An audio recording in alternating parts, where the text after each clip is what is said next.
Hello students, welcome back to a new video for class 7। অর্থাৎ তোমরা যারা সপ্তম শ্রেণীতে পড়ো তাদের জন্য নিয়ে এলাম জিওগ্রাফি সেকেন্ড সামেটিভ ইভ্যালুয়েশন 2026-এর জন্য যে সাজেশান কোশ্চেন তারই ভিডিও।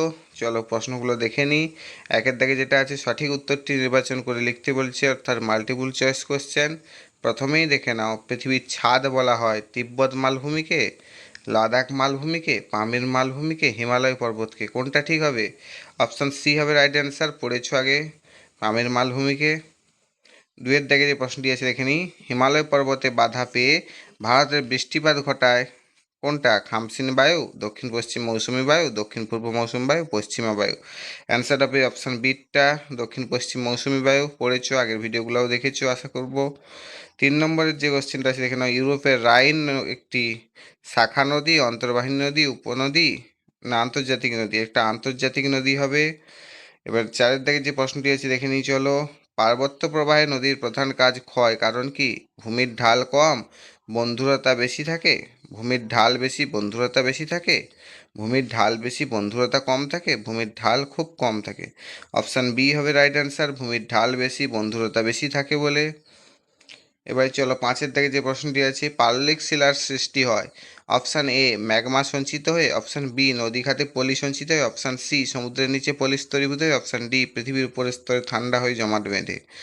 অপশান সি হবে রাইট অ্যান্সার, পাললিক শিলার সৃষ্টি হয় সমুদ্রের নিচে পলি স্তরীভূত হয়ে। 6-এর দাগে যে প্রশ্নটি আছে দেখে নিই চলো, কলকাতার ভিক্টোরিয়া মেমোরিয়াল সৌধটি তৈরি করা হয়েছে মূলত বেলে পাথর, মার্বেল পাথর, গ্রানাইট পাথর, চুনা পাথর দিয়ে। এটা জানো সবাই, অ্যাসিড বৃষ্টি যদি পড়ে থাকো অবশ্যই জানবে। হোয়াইট মার্বেল দিয়ে তৈরি, অপশান বি হবে রাইট অ্যান্সার, মার্বেল পাথর দিয়ে। 7-এর দাগের প্রশ্নটি দেখে নিই চলো, আফ্রিকার ওপর দিয়ে বিস্তৃত একটি উল্লেখযোগ্য দ্রাঘিমা রেখা হলো নিরক্ষরেখা, কর্কট ক্রান্তি রেখা, মকর ক্রান্তি রেখা, মূল মধ্যরেখা। আফ্রিকার উপর দিয়ে যে রেখাটি গেছে সেটা হচ্ছে অপশান ডি হবে রাইট অ্যান্সার, মূল মধ্যরেখা। এবার 8-এর দাগে যে প্রশ্নটি আছে দেখে নাও, পৃথিবীর বিখ্যাত ভিক্টোরিয়া জলপ্রপাত সৃষ্টি হয়েছে জামবেজি, অরেঞ্জ, নাইজার, কঙ্গো নদীর গতিপথে। ওটা অরেঞ্জ হবে কিন্তু অপশান বিটা। অপশান এটা হবে কিন্তু রাইট অ্যান্সার, জামবেজি নদীর গতিপথে। ঠিক আছে, চলো এবার নেক্সট পেজে দেখে নিই। 9-এর দাগে, পৃথিবীর বৃহত্তম বাঁধটি হলো আতবারা বাঁধ, উচ্চ আসওয়ান বাঁধ, জেবেল আউলিয়া বাঁধ, লেক নাসের বাঁধ। অপশান বি হবে রাইট অ্যান্সার, উচ্চ আসওয়ান বাঁধ। এবার 10-এর দাগে যে প্রশ্নটি আছে দেখে নিই চলো, গরমকালে সাহারা মরুভূমির উপর দিয়ে প্রবাহিত গরম ও শুষ্ক বাতাস যে নামে পরিচিত সেটি হলো হারমাটান, সাইমুন বা সাইমুম বলা হয়, খামসিন আর মৌসুমি। অপশান এ হবে রাইট অ্যান্সার, হারমাটান হবে কিন্তু। বারবার পড়বে এই কোশ্চেনটা, এই কোশ্চেনটা অনেকে গোলায়, অনেকে খামসিন বলে, অনেকে হারমাটান বলে, কিন্তু হারমাটান হবে রাইট অ্যান্সার। ঠিক আছে, 11-এর দাগের যে প্রশ্নটি আছে এখানে, দুটি পাতের প্রবল চাপে মাঝখানের ভূভাগ ভাঁজকে উঁচু হয়ে উঠে যে পর্বত সৃষ্টি হয় তা হলো কি? ভাঁজকে উঁচু হয়ে যেহেতু উঠছে তাহলে কোনটা হবে? আগ্নেয় পর্বত হবে না ভঙ্গিল পর্বত হবে না স্তূপ পর্বত হবে না কোনোটিই নয়। যেহেতু ভাঁজ খাচ্ছে, ভাঁজ খাওয়া মানে কি ভঙ্গিল পর্বত হবে। অপশান বি হবে রাইট অ্যান্সার।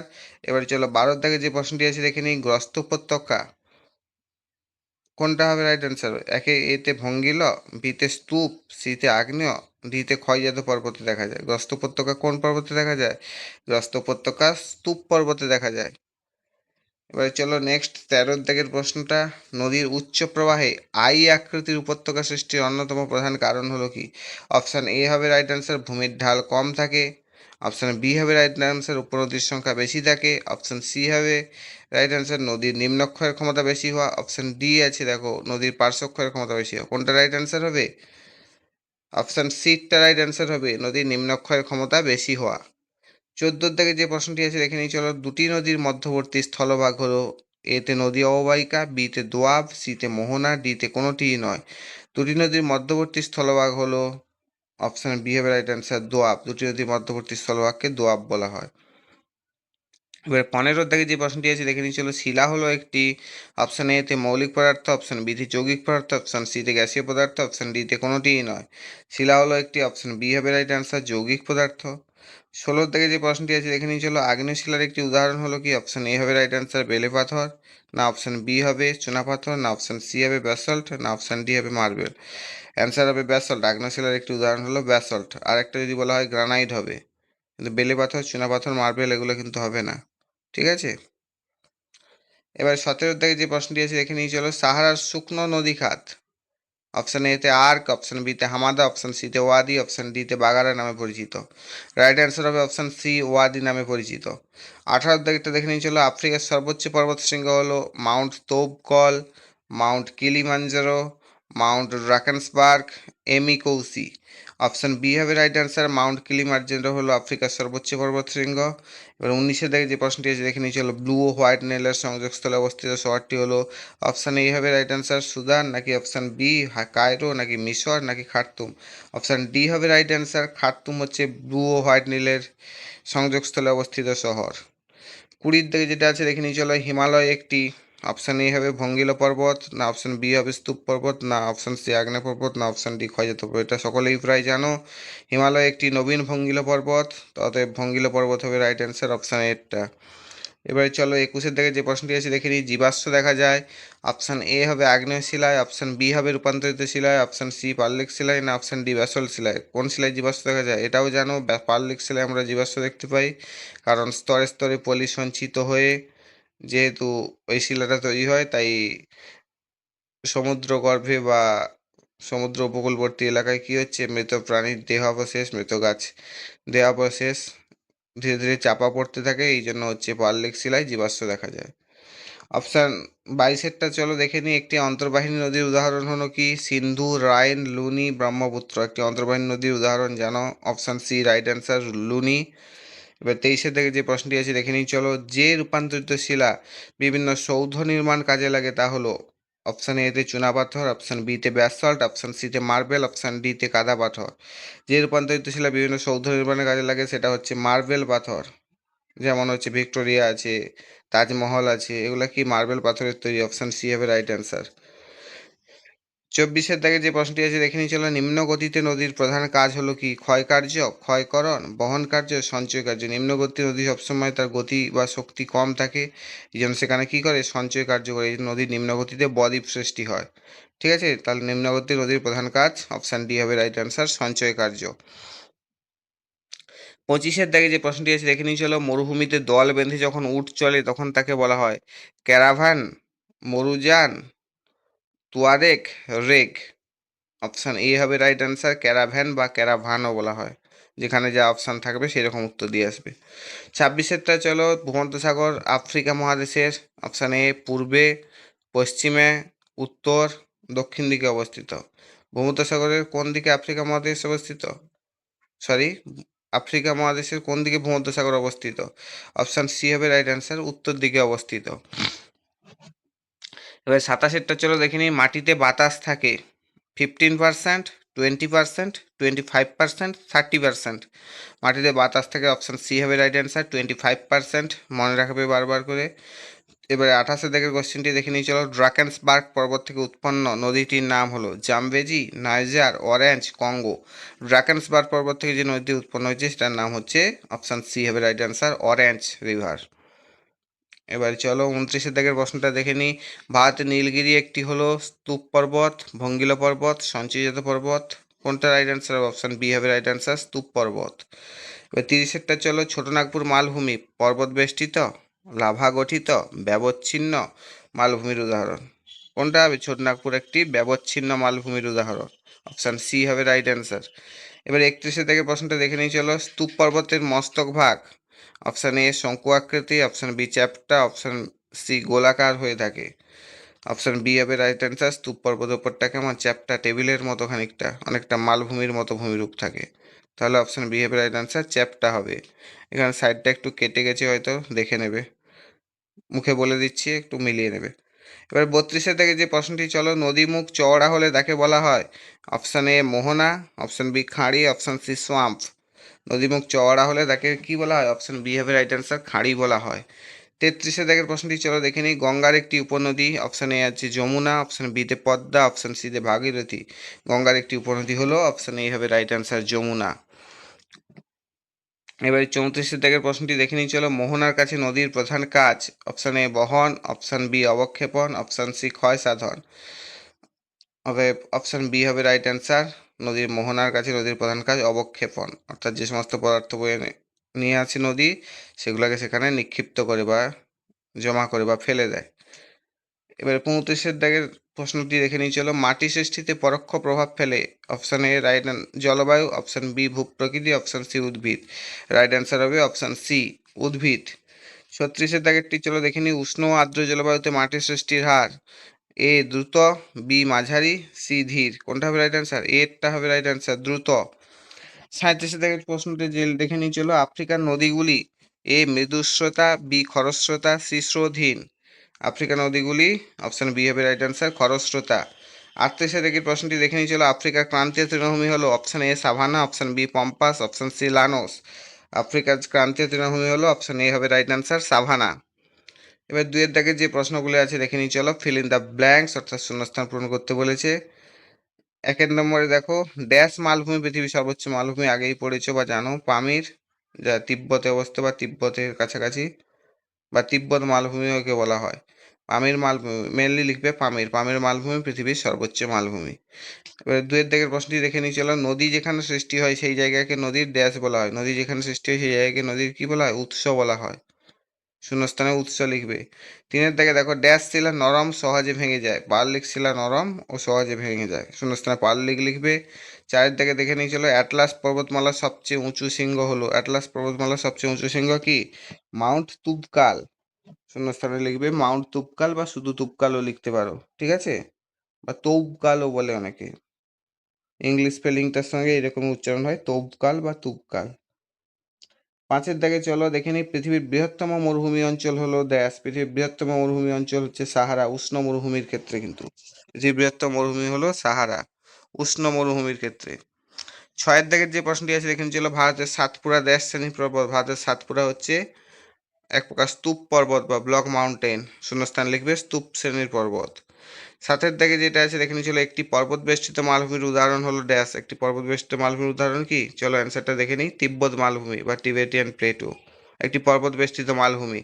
8-এর দাগে যে প্রশ্নটি আছে চলো দেখে নিই। পৃথিবীর উচ্চতম জলপ্রপাত ড্যাশ। পৃথিবীর উচ্চতম জলপ্রপাত হচ্ছে অ্যাঞ্জেল জলপ্রপাত। শূন্যস্থানে অ্যাঞ্জেল লিখবে। 9-এর দাগে যেটা আছে চলো দেখে নিই। চক একটি ড্যাশ শিলা। চক একটি কি শিলা হবে? চক একটি পাললিক শিলা হবে। শূন্যস্থানে পাললিক লিখবে। 10-এর দাগে চলো। সাভানা কথার অর্থ হলো কি? সাভানা কথার অর্থ হলো বিস্তীর্ণ তৃণভূমি। সাভানা কথার অর্থ হলো, পড়েছো এটা, বিস্তীর্ণ তৃণভূমি। 11-এর দাগে চলো। হিমালয় ও ড্যাশ পর্বতশ্রেণীর মধ্যে তিব্বত মালভূমি অবস্থিত। হিমালয় আর কোন পর্বতশ্রেণী? পড়েছো, কুয়েনলুন পর্বতশ্রেণী। শূন্যস্থানে কুয়েনলুন লিখবে। কুয়েনলুন পর্বতশ্রেণীর মধ্যে তিব্বত মালভূমি অবস্থিত। 12-এর দাগেরটা চলো। মহাদেশীয় মহাসাগরীয় পাতগুলির ড্যাশ স্তরের উপর ভাসমান। মহাদেশীয় মহাসাগরীয় পাতগুলি হচ্ছে অ্যাস্থেনোস্ফিয়ার স্তরের উপর ভাসমান অবস্থায় আছে, ঠিক আছে। এবার 13-এর দাগেরটা চলো। নীলনদ অববাহিকার উচ্চ অংশ ড্যাশ হ্রদ থেকে সুদানের মালাকাল শহর পর্যন্ত বিস্তৃত। নীলনদ অববাহিকার উচ্চ অংশ নীলনদ অববাহিকার উচ্চ অংশ হচ্ছে আমার ভিক্টোরিয়া হ্রদ থেকে সুদানের মালাকাল শহর পর্যন্ত বিস্তৃত। শূন্যস্থানে কি লিখবে? ভিক্টোরিয়া। পরের পেজে অ্যান্সারটি আছে দেখে নেন। 14-এর দাগে যেটা আছে দেখো। সাহারা মরুভূমির বালি ও পাথর মিশ্রিত এলাকাগুলি ড্যাশ নামে পরিচিত। সাহারা মরুভূমির বালি ও পাথর মিশ্রিত এলাকাগুলি রেগ নামে পরিচিত। শূন্যস্থানে রেগ লিখবে। 15-এর দাগেরটা চলো। ভারতের ড্যাশ হলো একটি লাভা গঠিত মালভূমির উদাহরণ। ভারতের দাক্ষিণাত্য মালভূমি বা ডেকান প্লেটো যাকে বলা হয়, সেটা হচ্ছে এক প্রকার লাভা গঠিত মালভূমির উদাহরণ। 16-এর দাগেরটা চলো। ড্যাশ মাটিতে ফসল চাষ বেশ ভালো হয়। দোআঁশ মাটিতে ফসল চাষ বেশ ভালো হয়। শূন্যস্থানে দোআঁশ লিখবে। এবার 17-এর দাগেরটা চলো। পৃথিবীর দীর্ঘতম নদীটির নাম হলো ড্যাশ। পৃথিবীর দীর্ঘতম নদীর নাম জানো সবাই, নীলনদ। শূন্যস্থান লিখবে নীলনদ। 18-এর দাগেরটা চলো। পৃথিবীর বৃহত্তম সমভূমি ড্যাশ সমভূমি। পৃথিবীর বৃহত্তম সমভূমি হচ্ছে সাইবেরিয়া সমভূমি, হচ্ছে পৃথিবীর বৃহত্তম সমভূমি। শূন্যস্থানে সাইবেরিয়া লিখবে। 19-এরটা চলো। নদীর দুধারে বন্যার সময় পলি সঞ্চিত হয়ে ড্যাশ সৃষ্টি হয়। নদীর দুধারে বন্যার সময় পলি সঞ্চিত হয়ে কি হয়? প্লাবন ভূমি, অর্থাৎ প্লাবিত হয়ে যে ভূমিরূপ গঠিত হচ্ছে তাকে কি বলা হচ্ছে? প্লাবন ভূমি বলছে। তার শূন্যস্থান লিখবে প্লাবন ভূমি সৃষ্টি হয়। এবার 20-এর দাগেরটা দেখে নিই চলো। বিশ্ববিখ্যাত সৌধ তাজমহল ড্যাশ শিলা দিয়ে তৈরি। বিশ্ববিখ্যাত সৌধ তাজমহল রূপান্তরিত শিলা অর্থাৎ শ্বেত পাথর বা হোয়াইট মার্বেল দ্বারা তৈরি। তাহলে কি শিলা দিয়ে তৈরি? শিলা যেহেতু বলছি তাই রূপান্তরিত শিলা লিখবে, ঠিক আছে।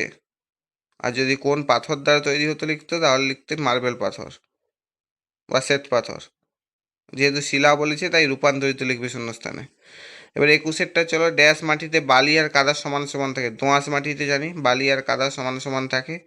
এবার 22-এরটা, ড্যাশকে টেবিল ল্যান্ড বলা হয়। টেবিল ল্যান্ড কাকে বলা হয়? মাথার উপরিভাগটা চ্যাপ্টা, অনেকটা স্তূপ পর্বতের মতো, মালভূমির, তাই মালভূমিকে টেবিল ল্যান্ড বলা হয়। শূন্যস্থানে মালভূমি লিখবে। 23-এরটা চলো, ড্যাশ মাটির দানাগুলোর মধ্যে ফাঁকা বেশি থাকে। বেলে মাটির দানাগুলোর মধ্যে, শূন্যস্থানে বেলে মাটি লিখবে বা বেলে লিখবে। বেলে মাটির দানাগুলোর মধ্যে ফাঁকা বেশি থাকে। 24-এরটা দেখে নিই চলো, মধ্যপ্রবাহী নদীর আঁকাবাঁকা গতিপথকে ড্যাশ বলা হয়। মধ্যপ্রবাহী নদীর আঁকাবাঁকা গতিপথকে মিয়েন্ডার বলে। শূন্যস্থানে মিয়েন্ডার লিখবে। এবারে চলো, সত্য অথবা মিথ্যা বা সত্য অথবা ভুল নির্বাচন করতে বলেছে।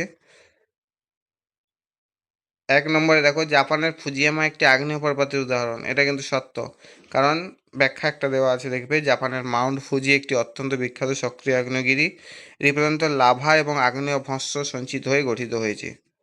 2 নম্বরটা দেখে নাও, তোমার বিদ্যালয়ের নিকট দিয়ে প্রবাহিত দ্বারকেশ্বর একটি নিত্যবহ নদী। এটাও ভুল বা অসত্য। এই কোশ্চেনটা নিয়ে কেউ একজন কমেন্ট করেছিল, আমার ভিডিওতে দেখেছিলাম। এখানে ব্যাখ্যাটা দিয়েছি, দেখে নাও। দ্বারকেশ্বর একটি অনিত্যবাহ নদী। এই নদীটি প্রধানত বৃষ্টির জলে পুষ্ট, ফলে বর্ষাকাল ছাড়া বছরের অন্যান্য সময় এতে জলের পরিমাণ খুব কমে যায় বা নদীটি শুকিয়ে যায়। আর নিত্যবাহ নদী হচ্ছে সারা বছর বরফ গলা জলে পুষ্ট থাকে। এই জন্য কেউ একজন কমেন্ট করেছিল। চলো 3 নম্বরে চলো, ভূপৃষ্ঠ ভেঙে যাওয়া শিলাচূর্ণের স্তরকে রেগোলিথ বলা হয়। এটা কিন্তু সত্য বা ঠিক।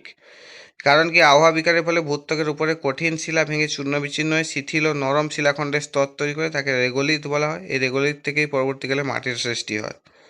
ঠিক আছে। এবার মিশরকে নীলনদের দুঃখ বলা হয়। এটা কিন্তু অসত্য।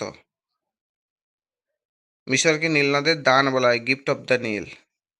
উচ্চ আসওয়ান বাঁধ পৃথিবীর বৃহত্তম বাঁধ। এটাও কিন্তু অসত্য বা ভুল। কারণ কি, উচ্চ আসওয়ান বাঁধটি মিশরের বৃহত্তম বাঁধ, কিন্তু পৃথিবীর বৃহত্তম বাঁধ নয়। এবার চলো 6-এর দাগে, শুষ্ক নদীখাতগুলিকে বলে হামাদা। এটাও কিন্তু ভুল বা অসত্য। মরুভূমির শুষ্ক নদীখাতকে ওয়াদি বলা হয়, অন্যদিকে শিলাময় পাথুরে মরুভূমিকে হামাদা বলা হয়। ঠিক আছে, এটা কিন্তু মনে রাখবে এই কোশ্চেনগুলো, এই সত্য মিথ্যাগুলা। ভুল হওয়ার চান্স অনেক বেশি। 7 নম্বরে দেখো, সাহারায় রেড ইন্ডিয়ানরা বিদেশি পর্যটকদের ভ্রমণ নির্দেশক রূপে কাজ করে। এটাও কিন্তু ভুল বা অসত্য। রেড ইন্ডিয়ানরা উত্তর আমেরিকার আদিবাসী, সাহারা মরুভূমির নয় কিন্তু। আর সাহারা যাযাবর উপজাতিদের মধ্যে তুয়ারেগ অন্যতম, যারা মরুভূমির পর্যটকদের গাইড বা নির্দেশক হিসেবে কাজ করে। কারা কাজ করে? তুয়ারেগরা কাজ করে, কিন্তু রেড ইন্ডিয়ানরা নয়। রেড ইন্ডিয়ানরা হচ্ছে উত্তর আমেরিকার আদিবাসী। এবারে 8 নম্বরে চলো, ভূমির খাড়া ঢালে মাটি তৈরির সুযোগ বেশি। এটা কিন্তু অসত্য। এর কারণ কি, খাড়া ঢালে অভিকর্ষজ টানে এবং বৃষ্টির জলে মাটি ধুয়ে নিচে নেমে যায়। তাই খাড়া ঢালে মাটি সঞ্চিত হতে পারে না এবং মাটি তৈরির সুযোগ অনেক কম থাকে। এবারে চলো 3-এর দাগে যে প্রশ্নগুলো আছে দেখে নিই। নিচের প্রশ্নগুলির সংক্ষিপ্ত উত্তর দিতে বলেছে। 1 নম্বরে দেখো, যে নদীতে সারা বছর জল থাকে তাকে কি বলা হয়? যে নদীতে সারা বছর জল থাকে তাকে নিত্যবহ নদী বলা হয়। যেমন উদাহরণ কি, গঙ্গা, মনে রাখবে। এবার 2 নম্বরে দেখো, ভূমধ্যসাগরের চাবিকাঠি কাকে বলে? ভূমধ্যসাগরের চাবিকাঠি জিব্রাল্টার প্রণালীকে বলা হয়, মনে রাখবে। 3 নম্বরে, পৃথিবীর দীর্ঘতম খাল কোনটি? পৃথিবীর দীর্ঘতম খাল চীনের গ্র্যান্ড ক্যানেল হলো পৃথিবীর দীর্ঘতম কৃত্রিম খাল। এবার 4 নম্বরের প্রশ্নটি দেখে নিই চলো, পৃথিবীর প্রাচীনতম ভঙ্গিল পর্বত কোনটি? পৃথিবীর প্রাচীনতম ভঙ্গিল পর্বত হচ্ছে, রাইট অ্যান্সার হবে আরাবল্লী পর্বত। 5 নম্বরে দেখো, কোন অঞ্চলে নদীর ধারণ অববাহিকা দেখা যায়? নদীর উৎস অঞ্চলে বা পার্বত্য গতিতে নদীর ধারণ অববাহিকা দেখা যায়। ঠিক আছে। এবার 6-এর দাগেরটা চলো, ভারতের বৃহত্তম মালভূমির নাম কি? ভারতের বৃহত্তম মালভূমির নাম দাক্ষিণাত্য মালভূমি। 7 নম্বরে দেখো, মার্বেল কোন জাতীয় শিলা? মার্বেল হচ্ছে এক প্রকার রূপান্তরিত শিলা। মার্বেল কোন জাতীয় শিলা? মার্বেল হচ্ছে রূপান্তরিত শিলা। 8 নম্বর প্রশ্নটি দেখে নাও, আফ্রিকার পূর্ব দিকের গ্রস্ত উপত্যকা অঞ্চলে দুটি হ্রদের নাম লিখতে বলছে। আফ্রিকার পূর্ব দিকের গ্রস্ত উপত্যকা অঞ্চলে দুটি হ্রদ হলো, একটা হচ্ছে ভিক্টোরিয়া ও 2 নম্বর হচ্ছে টাঙ্গানিকা হ্রদ। ঠিক আছে, মনে রাখবে এটা। 9-এর দাগেরটা চলো, আফ্রিকা মহাদেশের নাতিশীতোষ্ণ তৃণভূমি কি নামে পরিচিত? আফ্রিকা মহাদেশের নাতিশীতোষ্ণ তৃণভূমি ভেল্ট নামে পরিচিত। এবার 10-এরটা চলো, একটি পলি গঠিত সমভূমির উদাহরণ দিতে বলেছি। একটি পলি গঠিত সমভূমির উদাহরণ হলো ভারতের সিন্ধু গঙ্গা ব্রহ্মপুত্র সমভূমি। এবার 11-এর দাগেরটা চলো, তাজমহল কোন শিলা দিয়ে তৈরি? তাজমহল হচ্ছে শ্বেত পাথর বা সাদা মার্বেল পাথর দিয়ে তৈরি। 12-এর দাগের প্রশ্নটা দেখে নাও, পৃথিবীর বৃহত্তম নদী অববাহিকা কোনটি? আমাজন নদী অববাহিকা। এটা পড়েছো সবাই। এবারে চলো 3-এর দাগের বিতে বাম দিকের সঙ্গে ডান দিকে মেলানো কিছু দিয়েছি, দেখে নাও। বাম দিকে দেখো 1 নম্বরে প্রেইরি সমভূমি, ডান দিকে শাখা নদী। 2 নম্বরে দেখো মূল নদী থেকে যে নদী বেরিয়ে যায়, ডান দিকে দেওয়া আছে ব্যাসল্ট। এগুলো কিন্তু অ্যান্সার নয়, এরকমভাবে দেওয়া আছে। 3 নম্বরে কিন্তু দেখো লাভা সঞ্চিত হয়ে যে শিলা গঠিত হয়। 4 নম্বরে দেখো দুটি ফাটলের মধ্যবর্তী নিচু অংশ। 5 নম্বরে দেখো খসখসে সবুজ ঘাস। ঠিক আছে, ফার্স্টে প্রেইরি সমভূমিটা দেখে নিই। প্রেইরি সমভূমি বা প্রেইরি তৃণভূমি যেটা বলা হয় সেটা হচ্ছে উত্তর আমেরিকা হবে, ইটটা হবে রাইট অ্যান্সার। আর 2 নম্বরে দেখো মূল নদী থেকে যে নদী বেরিয়ে গেছে তাকে হচ্ছে অপশান এরটা হবে রাইট অ্যান্সার, শাখা নদী। 3 নম্বরে দেখো লাভা সঞ্চিত হয়ে যে শিলা গঠিত হয়েছে তাকে হচ্ছে ব্যাসল্ট শিলা হবে। আর দুটি ফাটলের মধ্যবর্তী নিচু অংশের সঙ্গে অপশান সিটা মিলছে, গ্রস্ত উপত্যকা। আর খসখসে সবুজ ঘাস অপশান ডিটার সঙ্গে মিলছে, ভেল্ট। ঠিক আছে, মিলিয়ে নেবে, বলে দিলাম মুখে অ্যান্সারগুলো। এখানে অ্যান্সার দেওয়া আছে যদিও পরের পেজে, তো বলে দিলাম একবার। থ্যাংক ইউ ফর ওয়াচিং, এইটুকু পর্যন্তই। আর বড় কোশ্চেনগুলা ভিডিওগুলো যারা দেখেছো অবশ্যই জানো, সেখানে আলোচনা করেছি প্রশ্নবিচিত্রা থেকে। কিছু হাতে গোনা কোশ্চেন আছে, ওগুলাই কমন কোশ্চেন, আসার সম্ভাবনা যথেষ্ট আছে। আর এই শর্ট কোশ্চেনগুলো খুব মন দিয়ে পড়ে যেও। আর বেস্ট অফ লাক, ভালো করে পরীক্ষা দেবে আশা করি। আর ভালো যদি লেগে থাকে একটা লাইক করে দিও, বন্ধুদেরকে শেয়ার করো, আর সাবস্ক্রাইব করে বেল আইকনটা প্রেস করে রাখো যাতে পরবর্তী ইউনিট টেস্টের ভিডিওগুলো খুব তাড়াতাড়ি পাও। থ্যাংক ইউ, টাটা, ভালো করে এক্সাম দেবে।